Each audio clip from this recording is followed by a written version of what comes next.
Bem, voltando aqui para o segundo bloco do Sobriedade Sim de hoje, estamos conversando com o Cláudio Melo, que é coordenador da Pastoral da Sobriedade, lá de Caririaçu, do Ceará.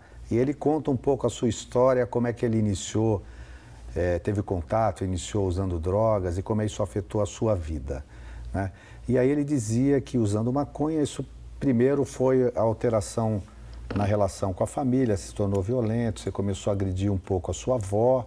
E aí, fala mais um pouquinho. E aí, meu pai tinha uma loja de tecido e ele confiava a mim passar lá a parte da tarde, ajudando. E a partir desse, que eu comecei a usar maconha, eu necessitava de dinheiro. E eu já comecei a desviar dinheiro da loja. Ah, é? Para poder sustentar o meu vício, né? Aí ele percebeu e gerou uma grande polêmica, me botou para fora de casa. Foi que nesse tempo eu tinha um som, que naquele tempo lá era vinil, né? Vinil. Troquei para poder possuir uma arma para poder me vingar, porque eu não entendia que o meu pai queria o meu bem. E aí você tinha 14 anos nessa época? Eu tinha 15 anos 15 nessa anos. época, né? 15 anos. Aí foi quando eu realmente mergulhei, fui no fundo do poço, no sentido da droga.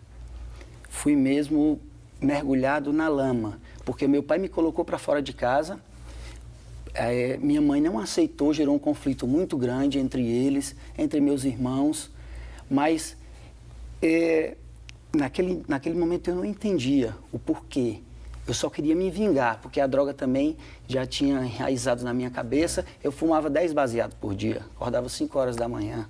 10 baseados por dia. Por enquanto era só maconha, Só cocaína maconha. veio depois. É, porque a cocaína, naquele tempo, o custo era alto e não era tão fácil como hoje. E graças ao meu bom Deus, não existia crack, que é o mal, né? Aí, minha tia me acolheu e eu passei a viver com essa tia. E a escola? A escola, meu pai me tirou de uma escola em Juazeiro, que eu estudava, uma escola boa, porque ele tinha um sonho, né, para que cada filho se formasse, para dar uma educação melhor. E era muito caro e eu já comecei a tirar nota vermelha, ele me tirou, eu voltei a estudar na minha cidade. Mas era turista, ia um dia sim, outro não. O que eu queria na realidade era usar a maconha, era sustentar o meu vício no sentido mesmo peculiar da palavra. Então, pela tua experiência, eu acho que é importante, porque nós vivemos no Brasil hoje uma grande discussão, né? Uma corrente muito forte, inclusive tentando legalizar o uso de maconha. Alguns achando que o uso recreativo não é tão pernicioso, não faz tão mal. Você que vivenciou essa experiência, você acha que a maconha é uma droga perigosa? Eu não tenho dúvida disso. Só para nós termos uma ideia, no tempo que eu usava, que os meus colegas na época usavam, a substânciazinha que causa a nossa dependência, que causa alucinações, é chamado tetrahidrocannabinol. Ela tinha 6%. Hoje, manipulada nos laboratórios, ela tem 95% de tetrahidrocannabinol. A maconha prensada que vem do Paraguai.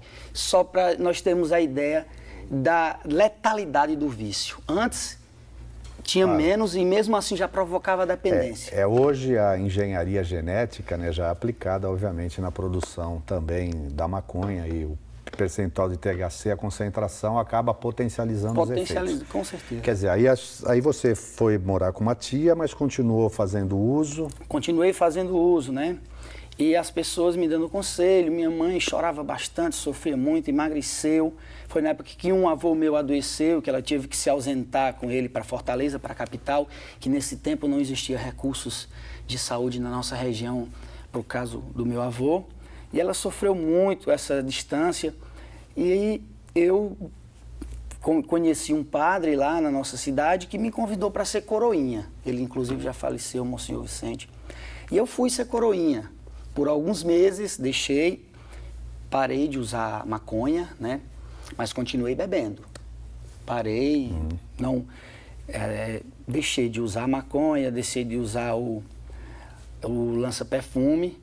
E aí conheci uma outra droga que poucas pessoas conhecem, que é um colírio, que os oftalmologistas passam para dilatar a pupila das pessoas quando vão fazer o exame. E é uma lombra parecida com a da maconha. E eu ainda passei 2 anos usando essa droga, que é pouco conhecida, mas que é... Então nós não vamos nem espalhar para não ser mais conhecida. Com certeza. Mas que a maconha quando chegou aos 17 anos eu parei. Mas o álcool... Continuou. Continua, que é uma conversa que a gente vai abordar. Aí depois eu conheci a cocaína, que eu conheci um colega, não digo amigo. Foi para o Rio e quando voltou me apresentou. Disse, é uma coisa que não deixa cheiro, que não deixa marca, que você usa aqui e ninguém vai perceber que você tá. Aí comecei. Só que já estava causando muito ferimento no meu nariz e eu não conseguia sustentar o vício, porque eu também sou de família humilde, né? E que a gente sempre trabalhou, meu pai e minha mãe professora do Estado, meu pai era funcionário da Imates, que era uma empresa agropecuária do Estado, ganhava muito pouco, e eram 6 irmãos, e existia uma grande dificuldade. Aí eu parei mesmo por causa da necessidade, que eu não tinha coragem de roubar, nem de fazer o mal assim no sentido de tirar a vida, porque lá no interior todo mundo conhece todo mundo, e eu tinha esse receio. Aí eu parei com a cocaína, mas continuei com o álcool. Ah, sim. E aí, em que momento que você conheceu a Pastoral da Sobriedade?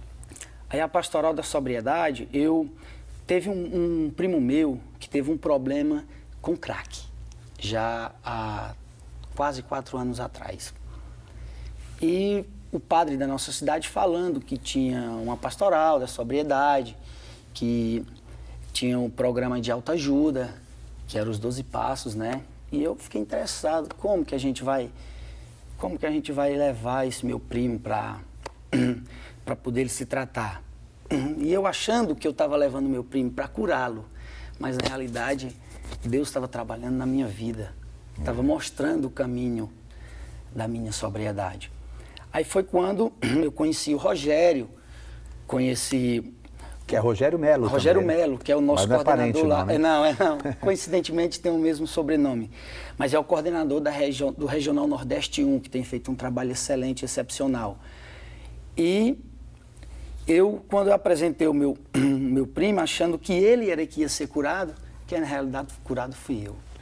Mas você sabe, Cláudio, que essa sua história, nesse aspecto, acontece com a maioria das pessoas que buscam os grupos de autoajuda da Pastoral da Sobriedade. Normalmente é um familiar, esposa, mãe, pai, irmão, né?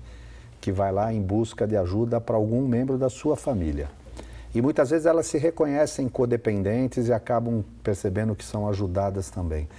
Mas uma coisa interessante foi a motivação de você querer ajudar o seu primo, né? Ao se colocar a serviço de ajudar o próximo, você foi o primeiro beneficiado. É a graça de Deus acontecendo na sua vida, não é? Mas você vai continuar essa historinha no terceiro bloco, que é fantástica, porque agora vai vir algumas surpresas aí que o Cláudio Melo vai falar para nós. Fique aí, já voltamos.